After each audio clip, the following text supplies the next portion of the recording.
ہر وہ بندہ بے جڑ ہو گیا جس نے اللہ کے رسول صلی اللہ تعالی علیہ وسلم سے دشمنی اختیار کی. ہر وہ بندہ بے بنیاد اور بے اصل ہو گیا کہ جس نے اللہ کے نبی صلی اللہ تعالی وسلم سے دشمنی کا آغاز کیا. یہ اللہ پاک نے قیامت تک کے لیے ایک دستور بنایا ہے کہ بے جڑ، بے اصل اور بے نسل بندہ نبی کریم صلی اللہ تعالی وسلم سے دشمنی کرے گا، اور جو اللہ کے محبوب صلی اللہ تعالی علیہ وسلم سے اپنا تعلق مضبوط رکھے گا، حضور سے محبت کا تعلق، پیار کا تعلق، ادب کا تعلق، تعظیم کا تعلق، جب تک یہ مضبوط رہے گا اللہ کے فضل سے ایمان کی جڑ بھی مضبوط رہے گی اور ایمان کا درخت تر و تازہ رہے گا.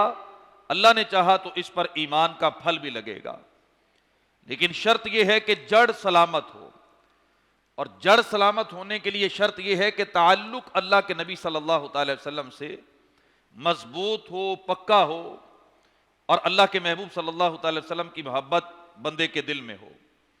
حقیقت یہ ہے رہتی دنیا تک نبی کریم صلی اللہ تعالی وسلم کی شان میں گستاخی کرنے والا ہر شخص اللہ پاک نے خیر سے محروم کر دیا. اس آیت کریمہ میں داخل ہے.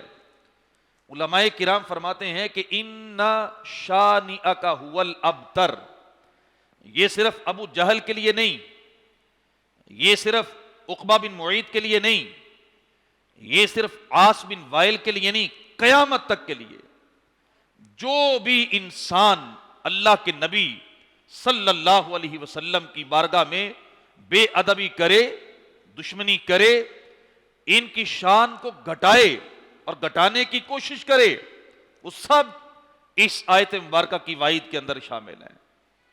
وہ بے جڑ ہیں، ان کی جڑ کٹ گئی. جو بھی اللہ کے نبی صلی اللہ تعالی وسلم کا دشمن قیامت تک ہوگا، سب کے لیے اللہ پاک نے فرما دیا کہ ان شانئک ھو الابتر. قیامت تک کے لیے ان لوگوں کی جڑیں کٹی ہیں، قیامت تک کے لیے ان کی جڑ کٹ گئی. جو بھی آئے گا، اور جو بھی آئے گا وہ عقبہ بن معیط، عاص بن وائل اور ابو لہب کی اولاد ہونے کا حق ادا کرے گا. جو نبی کریم صلی اللہ تعالی وسلم سے دشمنی رکھے گا یا آپ کی شان میں ادنا سی گستاخی بھی کرے گا. یہ صورت نبی پاک صلی اللہ تعالی وسلم کی عزت، حضور کی وجاہت، اللہ کی بارگاہ میں حضور کا مقام و مرتبہ ثابت کر رہی ہے، دکھا رہی ہے.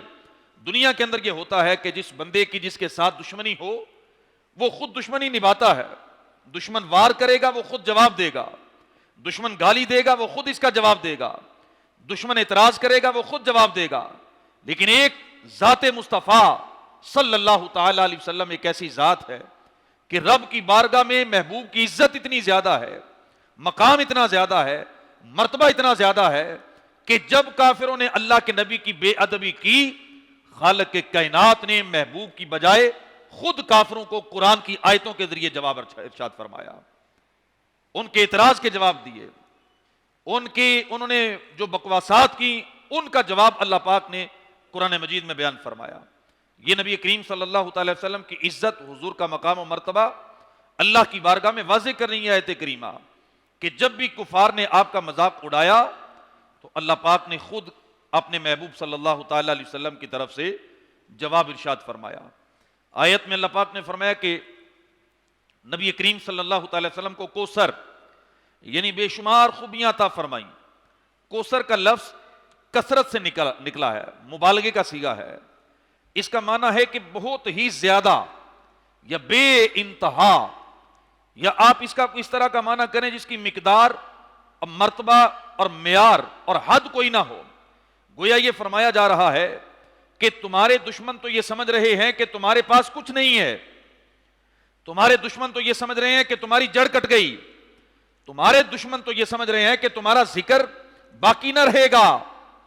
لیکن اللہ رب العزت کی قدرت کو یہ منظور ہے کہ خالق کے کائنات تمہیں اتنا دے گا کہ اندازہ ہی کوئی نہیں کر سکے گا. روایتوں میں آتا ہے کہ عاص بن وائل کے جتنے بیٹے تھے سارے مر گئے اور ایک بھی باقی نہ بچا، اور عاص بن وائل کا ذکر ہی ختم ہو گیا، اس کی جڑ ہی کٹ گئی. لیکن نبی پاک صلی اللہ تعالی علیہ وسلم کا ذکر میرے آقا صلی اللہ تعالی وسلم کی زندگی مبارکہ سے پہلے بھی تھا، حضور کی حیات مبارکہ میں بھی تھا، اور آج تک اور قیامت تک اللہ پاک کبھی بھی اپنے محبوب کے ذکر کو مٹنے نہیں دے گا، بلکہ کم بھی نہیں ہونے دے گا۔ ہر لمحے میں، ہر آنے والے وقت میں اللہ کے محبوب صلی اللہ تعالی وسلم کا ذکر بلند تر ہوتا چلا جائے گا۔ اور یہ ہمارے سامنے ہے، ہمارا مشاہدہ ہے، ہم نے یہ دیکھا ہے، ہماری آنکھوں کے سامنے ہو رہا ہے کہ نبی پاک صلی اللہ تعالی وسلم کا ذکر ہر آنے والے لمحے میں بڑھتا ہے۔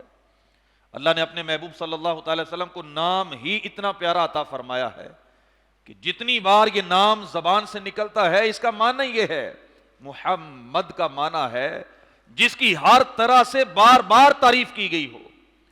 ہوتے نا کوئی خاص وصف، جیسے اللہ پاک نے حضرت ابراہیم علیہ السلام کو خاص وصف دیا کہ انہیں خلیل اللہ بنایا، حضرت موسیٰ علیہ السلام کو خاص وصف دیا کہ انہیں کلیم اللہ بنایا، اللہ پاک نے حضرت عیسیٰ کو خاص وصف دیا کہ انہیں روح اللہ بنایا، حضرت اسماعیل کو خاص وصف دیا کہ انہیں ذبیح اللہ بنایا، حضرت نوح علیہ السلام کو نجی اللہ بنایا۔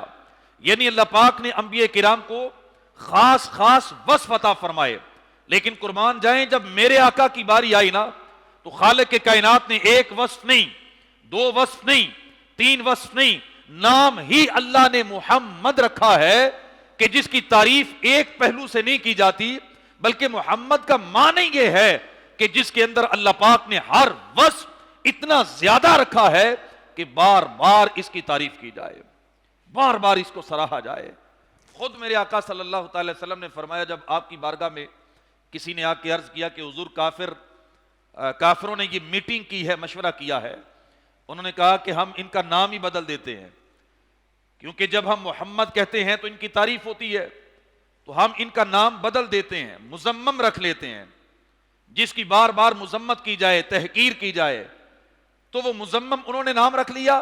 میرے آقا صلی اللہ تعالی وسلم کو پتا چلا تو میرے نبی علیہ السلام نے فرمایا کہ یہ بھی میرے رب کا مجھ پہ کرم ہے کہ اللہ نے کافروں کی گالیوں کا رخ مجھ سے موڑ کر مزمم کی طرف کر دیا۔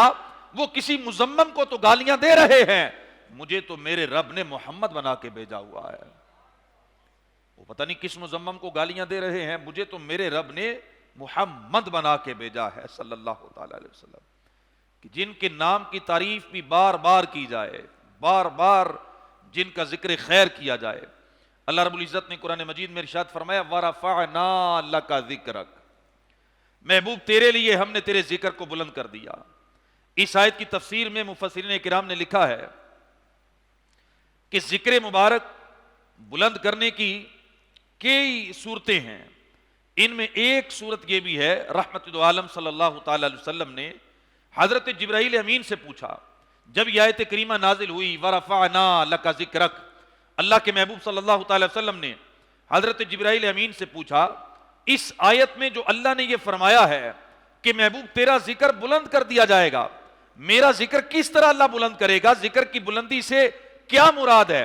تو جبرائیل امین نے عرض کی کہ یا رسول اللہ صلی اللہ علیہ وسلم، اللہ پاک نے آپ کا ذکر اس طرح بلند کیا ہے کہ خالق کے کائنات فرما رہا ہے کہ محبوب آپ کے ذکر کی بلندی یہ ہے کہ جب جب میرا ذکر کیا جائے گا، میرے ذکر کے ساتھ ساتھ ہمیشہ تیرا بھی ذکر کیا جائے گا۔ یہ بھی ذکر کی بلندی ہے کہ ذکر خدا اور ذکر مصطفیٰ کو ملا دیا گیا۔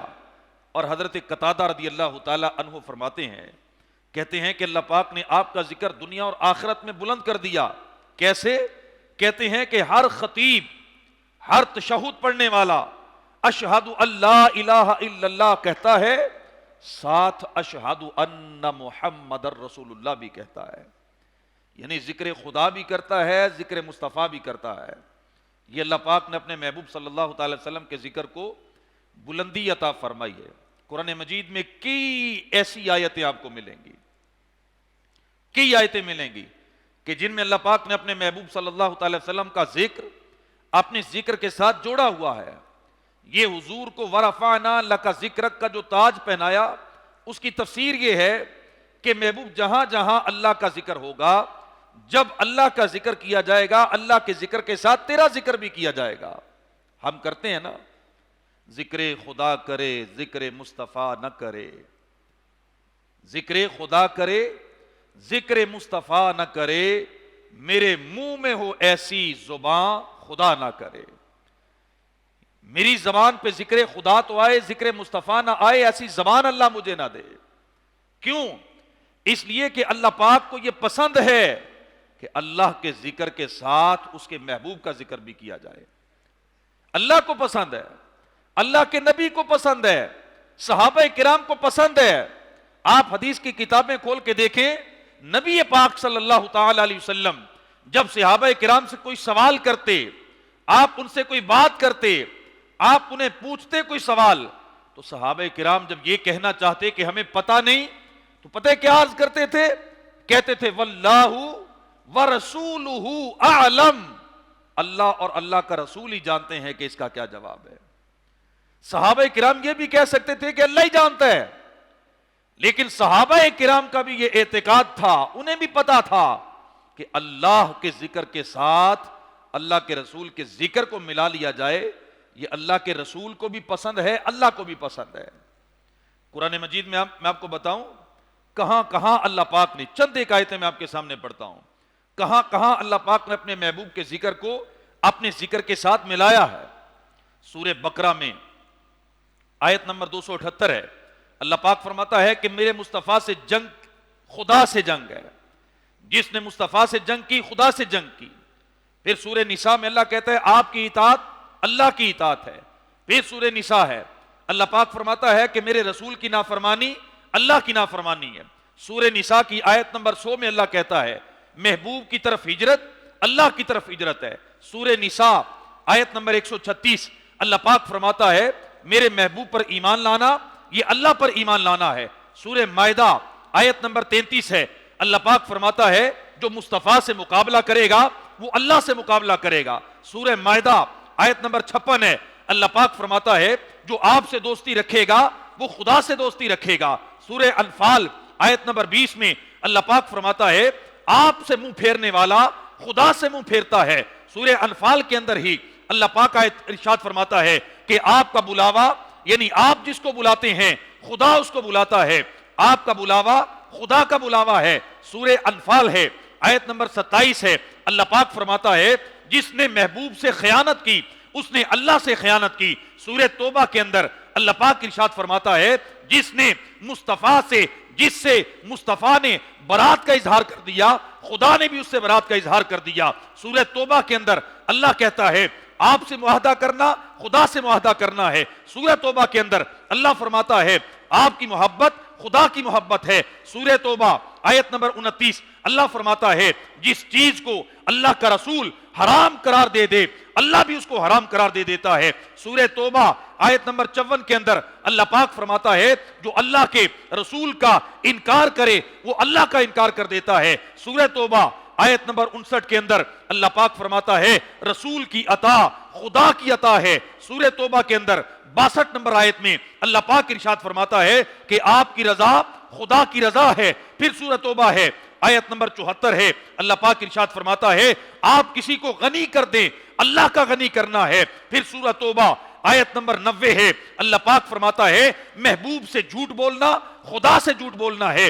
سورہ توبہ آیت نمبر 91 ہے، اللہ فرماتا ہے آپ کی خیر خواہی خدا کی خیر خواہی ہے۔ سورہ نور آیت نمبر 48 میں اللہ پاک فرماتا ہے آپ کا بلانا خدا کی طرف بلانا ہے۔ سورہ احزاب آیت نمبر 22 میں اللہ کہتا ہے محبوب کے ساتھ جو وعدہ کر لیتا ہے وہ خدا کے ساتھ وعدہ کر لیتا ہے۔ سورہ احزاب میں اللہ پاک ارشاد فرماتا ہے اللہ فرماتا ہے کہ محبوب کا فیصلہ خدا کا فیصلہ ہے۔ محبوب کی شان بیان کرتے ہوئے سورہ احزاب میں اللہ پاک ارشاد فرماتا ہے جس نے میرے محبوب کو ایذا دی اس نے اللہ کو ایذا دی۔ سورہ حجرات میں اللہ پاک ارشاد فرماتا ہے جو میرے محبوب سے آگے بڑھا وہ خدا سے آگے بڑھا۔ پھر سورہ حشر میں اللہ پاک فرماتا ہے جس کی رسول مدد کر دیں سمجھ لو کہ اس کی اللہ نے مدد کر دی۔ قرآن مجید میں جگہ جگہ اللہ پاک نے اپنے ذکر کو محبوب کے ذکر کے ساتھ ملایا، اپنی مدد کو رسول کی مدد کے ساتھ ملایا۔ محبوب کی محبت اللہ کی محبت، محبوب کا بغض اللہ کا بغض، محبوب کی نصرت اللہ کی نصرت، محبوب کا بلانا اللہ کا بلانا۔ اسی لیے تو سیدی اعلی حضرت نے فرمایا تھا میں تو مالک ہی کہوں گا کہ ہو مالک کے حبیب، یعنی محبوب و محب میں نہیں میرا تیرا، یعنی اللہ پاک نے میرا تیرا رکھا ہی نہیں۔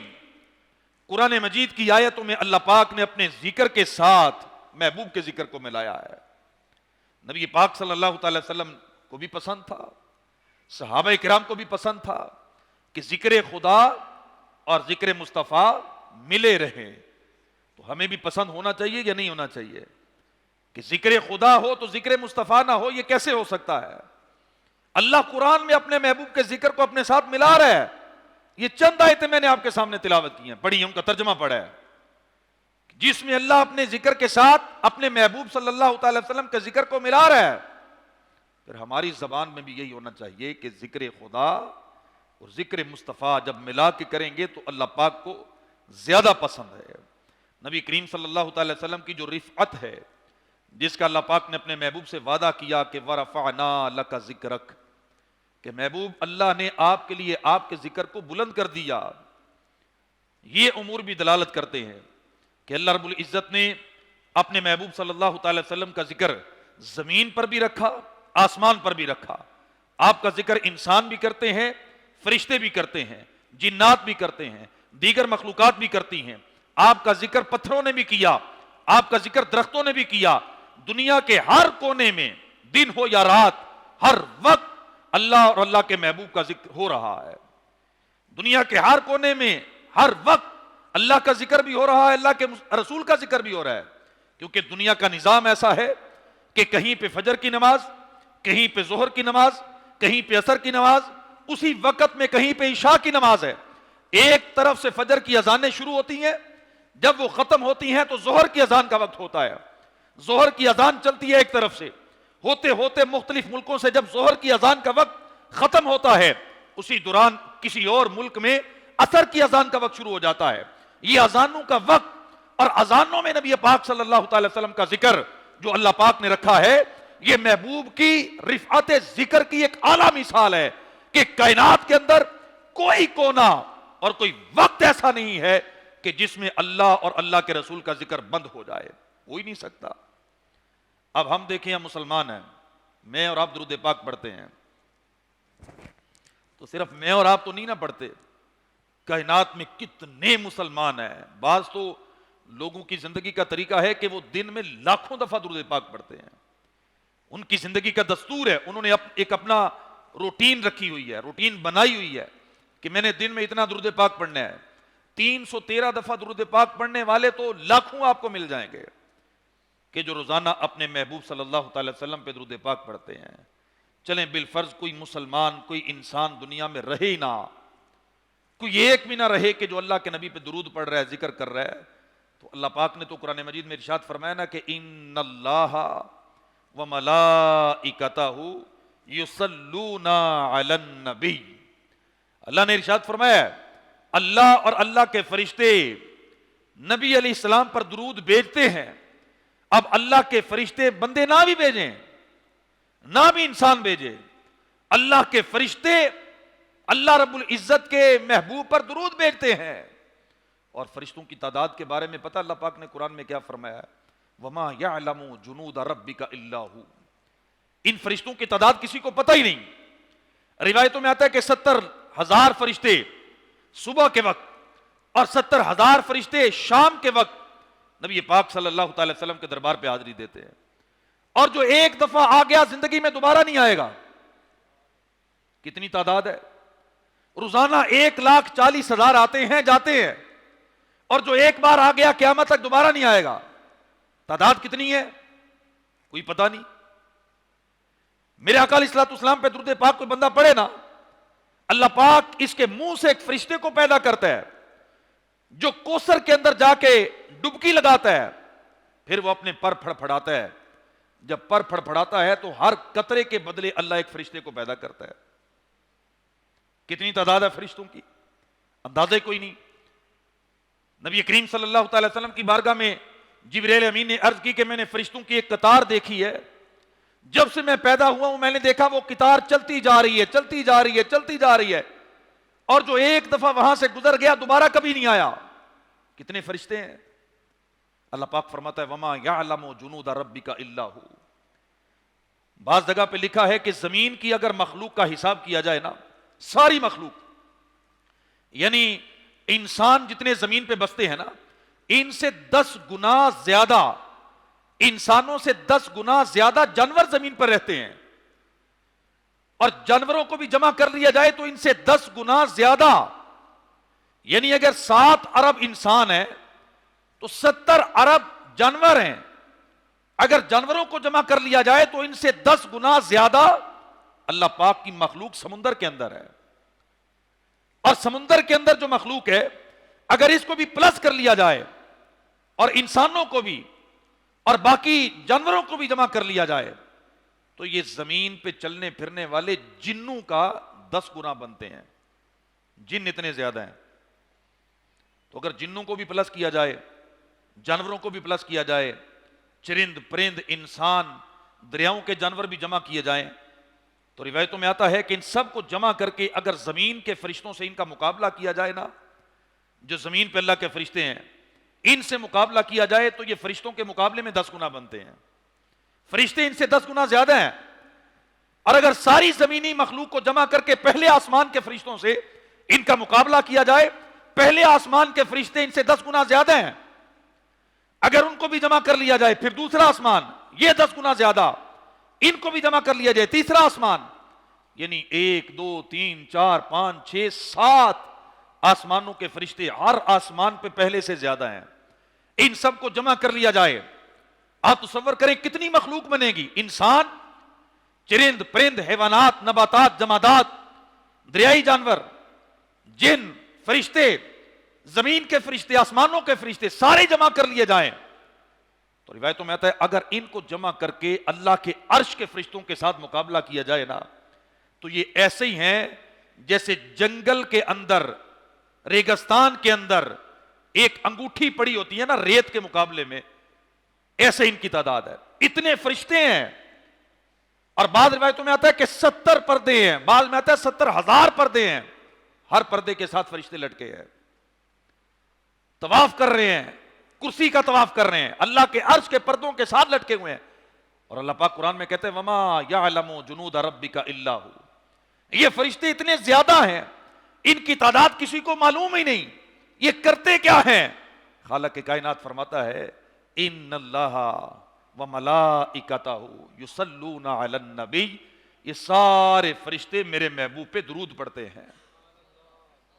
یہ درود پڑھ رہے ہیں، اللہ کے نبی پہ صلوات پڑھ رہے ہیں. یہ اللہ پاک نے اپنے محبوب کے ذکر کو یہ بلندی دی ہے. کافروں نے کہا تھا کہ یہ ذکر مٹ جائے گا. خالق کائنات نے انسانوں سے، فرشتوں سے، اپنے انبیاء کرام سے، جانوروں سے اپنے محبوب کا ذکر کروایا ہے. نبی کریم صلی اللہ تعالی وسلم کے ذکر کو اللہ پاک نے یہ رفعت عطا فرمائی ہے کہ لاکھوں مسلمان ہر وقت اپنے محبوب کا ذکر بھی کر رہے ہیں، فرشتے بھی کر رہے ہیں، جنات کر رہے ہیں، انسانوں کے علاوہ دیگر مخلوقات کر رہی ہیں. کونے کونے میں ذکر مصطفیٰ ہے. رہتی دنیا تک اللہ اپنے محبوب کے ذکر کو باقی رکھے گا. اور نبی پاک صلی اللہ تعالی وسلم کا نام نامی، اس میں گرامی اللہ پاک نے عرش پر لکھا ہے، کرسی پر لکھا ہے، جنت کے دروازوں پہ لکھا ہے، جنتی درختوں کے پتوں پر لکھا ہے، جنتی غلاموں کے، حوروں کے ماتھے پہ اپنے محبوب کا ذکر لکھا ہے. یہ ذکر تو اللہ پاک نے اتنا بلند کیا ہے جس کا اندازہ ہی کوئی نہیں. کوئی بندہ اندازہ کر سکتا ہے کہ نبی پاک صلی اللہ تعالی وسلم کا ذکر کتنا بلند ہے؟ وہ کسی شاعر نے کہا تھا نا کہ لا یمکن الثناء کما کان حقہ، کہ جو آپ کی شان کا حق بنتا ہے اس طرح کی ثنا کرنا تو ممکن ہی نہیں ہے. کسی شاعر کے لیے، کسی ادیب کے لیے، کسی کے لیے ممکن ہے ہی نہیں کہ وہ ویسی آپ کی شان بیان کر سکے جیسا آپ کی شان کا حق بنتا ہے. پھر کیا کہا جائے؟ دل تو کرتا ہے نا کہ محبوب کی شان بیان کی جائے. تو شاعر نے اگلے مصرے میں جواب دیا ہے. وہ کہتے ہیں لا یمکن الثناء کما کان حقہ بعد از خدا بزرگ توئی قصہ مختصر. وہ کہتے ہیں نا کہ بات ختم کرو، قصہ مختصر کرو. قصہ مختصر یہ ہے کہ خدا کے بعد کائنات میں سب سے بزرگ، سب سے افضل، سب سے اعلیٰ اور ساری شانوں کا مالک اللہ پاک نے اپنے پیارے محبوب ہمارے نبی محمد مصطفیٰ صلی اللہ تعالی وسلم کو بنایا ہے۔ انبیاء کرام میرے آقا صلی اللہ تعالی وسلم کا ذکر کرتے رہے، فرشتے میرے آقا کا ذکر کرتے رہے۔ سیدی اعلیٰ حضرت کا ایک شعر ہے جس میں تخیل پیدا کیا، آپ نے تخیل پیدا کیا، خیال پیدا کیا ہے۔ آپ کہتے ہیں میرا دل کرتا ہے کہ سارے انبیاء کرام کی بارگاہ میں حاضری دوں، سارے انبیاء کرام تشریف فرما ہوں، میں ان کی خدمت میں حاضری دوں اور ان سے پوچھوں، میں ان سے عرض کروں، انبیاء سے کروں عرض کیوں مالک ہو، کیا نبی ہے تمہارا ہمارا نبی؟ سمجھیے گا شعر کو ذرا، سمجھ نہیں آتی پہلی دفعہ بندہ سنے تو۔ سیدی اعلیٰ حضرت کہتے ہیں کہ میں انبیاء کرام کو قیامت کے دن یہ عرض کروں گا، اے مالکو، اے بزرگو، اے اللہ کی بزرگ ہستیوں، مجھے یہ بتاؤ کیا تمہارا نبی بھی وہی ہے جو ہمارا نبی ہے؟ انبیاء سے کروں عرض کیوں مالکو، کیا نبی ہے تمہارا ہمارا نبی؟ تو انبیاء کرام آگے سے کہتے ہیں پتہ ہے کیا جواب دیں گے؟ وہ جواب دیں گے جیسے سب کا خدا ایک ہے ویسے ہی ان کا ان کا تمہارا ہمارا نبی۔ اللہ پاک نے نبی سب کو ایک ہی دیا ہے، محبوب سب کو ایک ہی دیا ہے۔ جیسے اللہ کے نبی صلی اللہ تعالی وسلم کا ذکر ہم کر رہے ہیں، ایسے ہی اللہ کے محبوب صلی اللہ تعالی وسلم کا ذکر اللہ پاک نے انبیاء کرام میں بھی باقی رکھا ہے۔ اور اللہ رب العزت نے اپنے محبوب صلی اللہ تعالی وسلم کے ذکر کو جو بلندی، جو رفعت عطا فرمائی، ورفعنا لک ذکرک، اس کے جو معنی میں نے آپ کے سامنے بیان کیے ہیں یہ تو ہیں۔ آئیے میں آپ کے سامنے ایک اور حسین داستان پیش کرتا ہوں جس سے آپ کو پتہ چلے گا کہ اللہ پاک نے اپنے نبی صلی اللہ تعالی علیہ وسلم کے ذکر کو کتنی بلندی دی ہے، اللہ پاک نے کیسا بلند کیا ہے۔ آج سے 2500 سال پہلے کی یہ بات ہے۔ 2500 سال پہلے کی بات ہے۔ ملک یمن ہے اور یمن پر ایک بادشاہ ہے، اس کا نام ہے اسعد تبان حمیری۔ یمن کی زبان میں بادشاہ کو تبا کہا جاتا تھا، اس لیے تاریخ میں اس بادشاہ کا نام تبہ اول یعنی پہلا بادشاہ لکھا ہوا ملتا ہے۔ اس بادشاہ کی عادت تھی کہ یہ اپنے لشکر لیتا اور لے کے یہ سفر کے لیے نکلتا تھا۔ ایک دفعہ یہ سفر کے لیے نکلا تو اس کے ساتھ جو لشکر تھا اس کی تعداد جو کتاب کے اندر لکھی ہے وہ یہ لکھی ہے کہ 1,13,000 لوگ پیدل تھے اور 1,30,000 لوگ گھوڑوں پہ سوار تھے۔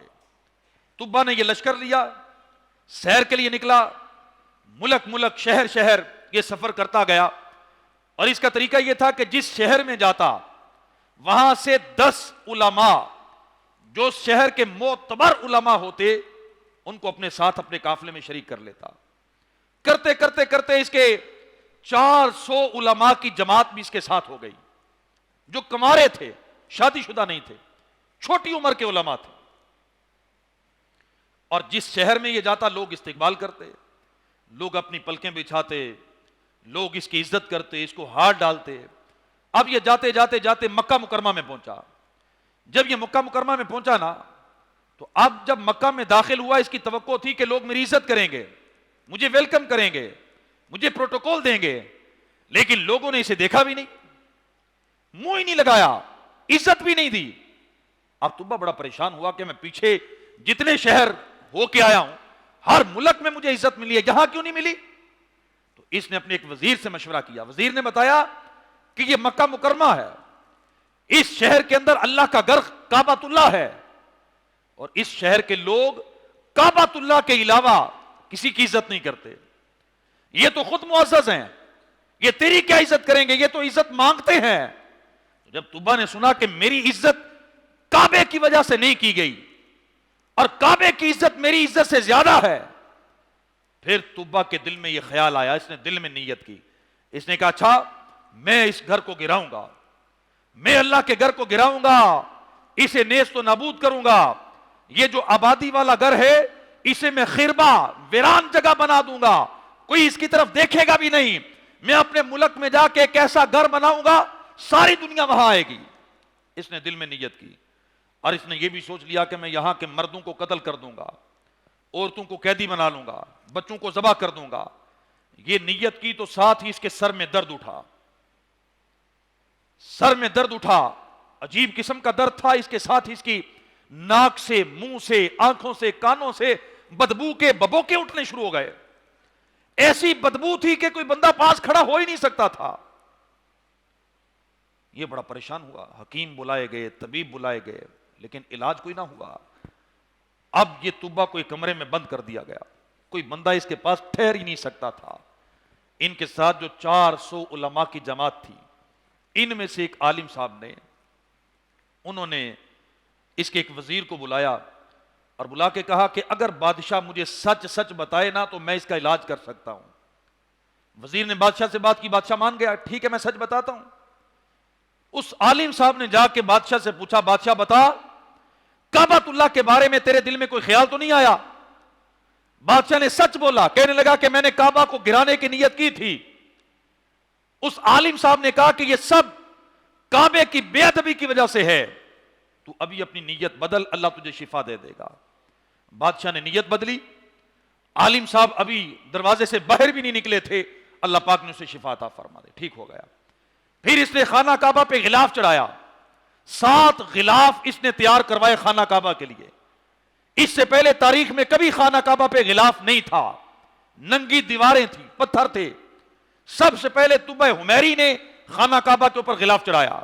آپ گوگل پہ سرچ کر کے دیکھیں، طوبہ حمیری کا نام لکھیں گے نا، یہ ساری کہانی آپ کے سامنے آ جائے گی۔ خانہ کعبہ پہ سب سے پہلے غلاف چڑھانے والا بھی طوبہ حمیری تھا۔ پھر اس نے وہاں خانہ کعبہ کی عزت کی، لوگوں کی عزت کی، اور اپنے قافلے کو لے کے یہ چل پڑا۔ پھر یہ کعبے سے نکل کر، مکے سے نکل کر مدینہ طیبہ پہنچا۔ جب مدینہ طیبہ پہنچا وہاں لوگ نہیں تھے، زمین تھی، چٹیل میدان تھا، ایک پانی کا بس چشمہ تھا۔ جب یہاں پہنچے تو ان 400 علماء نے اس جگہ کی نشانیاں دیکھی، درخت دیکھے، پہاڑ دیکھے۔ انہوں نے آپس میں مشورہ کیا، انہوں نے کہا ہمیں تو لگتا ہے کہ یہ وہی جگہ ہے جس کا ذکر ہماری کتابوں میں موجود ہے، کہ اس جگہ پہ اللہ کے آخری نبی ہجرت کر کے آئیں گے، یہاں 10 سال رہیں گے، ان کا روزہ بنے گا۔ 400 علماء نے میٹنگ کی، فیصلہ کیا، ہاں بالکل یہ وہی شہر ہے، یہی وہ شہر ہے جہاں پہ اللہ کے آخری نبی آئیں گے۔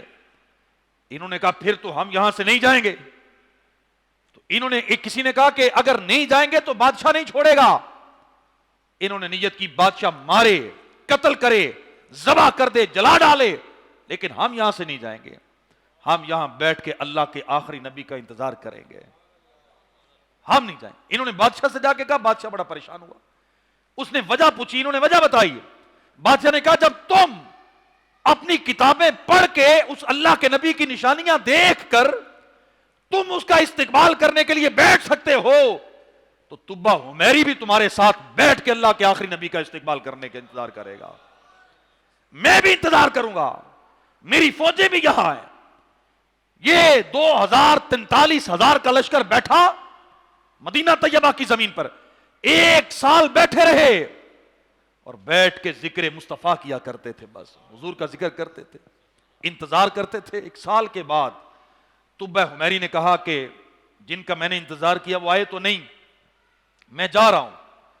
400 علماء کی اس نے شادیاں کروائیں، 400 گھر بنائے، ایک گھر اس نے ڈبل منزلہ بنایا، باقی سارے سنگل، اور سب سے بڑے عالم کو اس بڑے گھر میں اس نے جگہ دی، ان کی شادیاں کروائیں، انہیں گھر بنا کے دیے، اور انہیں کہا کہ تم یہاں بیٹھ کے اس نبی کا انتظار کرو، وہ نبی جو تشریف لائیں گے ان کا نام محمد ہوگا، ان کی وجہ سے اللہ کعبے کو اور مدینے کو عزت دے گا، وہ حق کے امام ہوں گے، ان کی تلوار کا نام ذوالفقار ہوگا، اونٹنی پر سوار ہوں گے، منبر پر بیٹھیں گے۔ یہ ساری نشانیاں بیان کی گئیں، اللہ کے نبی کے ذکر کی محفل سجائی گئی، ذکر مصطفیٰ ہوا، اور اللہ کے نبی کا ذکر کرنا ہی تو محفل میلاد ہے، یہی تو محفل میلاد ہے کہ اللہ کے نبی کا ذکر کی۔ انہوں نے کیا، میرے آقا کی شانیں بیان کی، اور پھر اس نے خط لکھا، اور خط کے اندر اس نے نبی کریم صلی اللہ تعالی وسلم کی بارگاہ میں سب سے پہلے جملہ لکھوایا، یا محمد صلی اللہ تعالی وسلم، میرے آقا سامنے نہیں تھے، ابھی آئے نہیں تھے. اس نے لکھوایا یا محمد میں آپ پر قربان، میں قرآن مجید پر ایمان لاتا ہوں، آپ کے دین کو اپناتا ہوں، ہر اس چیز کو میں نے مان لیا جو آپ لے کر آئیں گے. اگر میں آپ کی صحبت پانے میں کامیاب ہو گیا یہ میری سعادت مندی ہے. اگر آپ میرے جانے کے بعد تشریف لائیں تو گواہ رہیے گا کہ میں آپ کا سب سے پہلا امتی ہوں، میں آپ کا فرمانبردار ہوں. اور میں آپ سے یہ سوال کرتا ہوں کہ قیامت کے دن مجھے بھول نہ جائیے گا، میری شفاعت کر کے مجھے اپنے ساتھ جنت میں لے کے جائیے گا. اس نے خط لکھا، سب سے بڑے عالم کو دیا اور کہا کہ میرا یہ خط آخری نبی تک پہنچا دینا. 2500 سال، پھر 1500 سال گزر گئے. پھر ایک دن مکہ مکرمہ میں 1000 سال جب گزر گیا، 2500 سال پرانا واقعہ ہے، 1000 سال جب گزرا، مکہ مکرمہ میں 12 ربیع الاول کو نبی کریم صلی اللہ تعالی وسلم کی ولادت ہوئی. میرے آقا نے 53 سال یہاں گزارے. پھر نبی پاک صلی اللہ تعالی وسلم کو ہجرت کا حکم ملا. نبی کریم صلی اللہ تعالی وسلم ہجرت کر کے مدینہ طیبہ کی طرف چلے. جو ہجرت کر کے حضور کے ساتھ گئے انہیں مہاجر کہا جاتا ہے، جو مدینے میں موجود ہے انہیں انصار کہا جاتا ہے. یہ انصار جنہوں نے 1000 سال وہاں بیٹھ کے اللہ کے نبی کا انتظار کیا ہے، یہ ان 400 علماء کی اولاد میں سے تھے. ان کو جب پتا چلا کہ اللہ کے آخری نبی آ رہے ہیں، انہوں نے مشورہ کیا کہ وہ خط اللہ کے نبی کی بارگاہ میں کیسے پہنچایا جائے. انہوں نے ایک شخص کا انتخاب کیا جس کا نام ابو لیلہ انصاری تھا. انہوں نے ابھی اسلام قبول نہیں کیا تھا. انہیں کہا تھا کہ خط تم اللہ کے نبی کو دو گے. انہوں نے خط لیا، مکے کی راہ پہ چلے. میرے آقا قبیلے بنو سلیم میں ٹھہرے تھے. انہوں نے کبھی میرے آقا کو پہلے نہیں دیکھا تھا. یہ جب گئے نبی کریم صلی اللہ تعالی وسلم کے سامنے پہنچے، میرے آقا صلی اللہ تعالی وسلم نے ارشاد فرمایا، ابھی بات کوئی نہیں ہوئی. میرے آقا نے فرمایا کہ انتا ابو لیلہ، تم ابو لیلہ ہو؟ انہوں نے کہا ہاں میں ابو لیلہ ہوں. کہا تمہارے پاس میرا خط بھی ہے؟ کہا ہاں میرا خط بھی ہے. میرے آقا نے فرمایا میری امانت میرے حوالے کرو. ابو لیلہ حیران و پریشان واپس آ گئے. میرے آقا اپنی اونٹنی لے کے مکے میں آئے، مدینے میں آئے. لوگوں نے اپنے گھروں کی طرف بلایا، لیکن میرے آقا نے کہا میری اونٹنی کو چھوڑ دو، جہاں اللہ چاہے گا یہ رکے گی. وہ بڑے عالم جن کو 2 منزلہ مکان بنا کے دیا تھا طبہ حمیری نے، ان کی اولاد میں جو صحابی رسول اس وقت اس مکان کے اندر کرم فرما تھے، جو رہائش پذیر تھے، جن کے حصے میں وہ مکان کا نچلا حصہ تھا، جن کو شرف ملا تھا کہ وہ بڑے عالم کی اولاد در اولاد چلتے چلتے اس مکان میں آئے تھے، وہ کوئی اور نہیں میرے آقا کے جاں نثار صحابی حضرت ابو ایوب انصاری رضی اللہ تعالیٰ عنہ تھے. میرے آقا وہاں پہنچے. مکان میرے آقا کے نام کا طبہ حمیری نے پہلے ہی تعمیر کروا دیا تھا. ابو ایوب انصاری رضی اللہ تعالیٰ عنہ نے مکان میرے آقا کے حوالے کر دیا. یہ ذکر مصطفیٰ ہے جو خالق کے کائنات نے کسی دور میں مٹنے نہیں دیا، کم نہیں ہونے دیا. آپ تصور کریں اللہ کے انبیاء کرام، فرشتے، کئی بادشاہ یہ نبی کریم صلی اللہ تعالی وسلم کا ذکر کرتے آئے ہیں، تو ہم کیوں نہ کریں؟ ہم بھی تو پیارے آقا صلی اللہ تعالی وسلم کے امتی ہیں. تو ربیع الاول میں ذرا جوش، جذبہ، محبت، عقیدت بڑھ جاتی ہے. کہ جیسے ہوتا ہے نا، بندہ کہتا ہے کہ میری زندگی میں سب سے بڑی خوشی کیا ہے، تو ہم کہتے ہیں کہ میری زندگی میں سب سے بڑی خوشی یہ ہے کہ اللہ پاک نے مجھے اپنا محبوب عطا فرمایا ہے، محبوب کا امتی بنایا ہے. اور ربیع الاول میں اللہ کے نبی کی ولادت ہوئی ہے، اس لیے سب سے زیادہ خوشی مجھے ربیع الاول کے مہینے میں ہوتی ہے.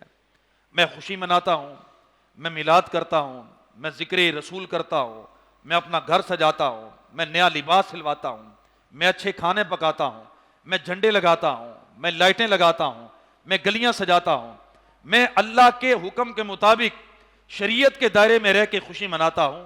اس کی وجہ یہی ہے کہ اللہ کے نبی صلی اللہ تعالی وسلم کی ولادت کا مہینہ ہے. اللہ پاک ہمیں اپنے پیارے محبوب صلی اللہ تعالی وسلم کی سچی سچی محبت عطا فرمائے. آمین بجاہ النبی الامین.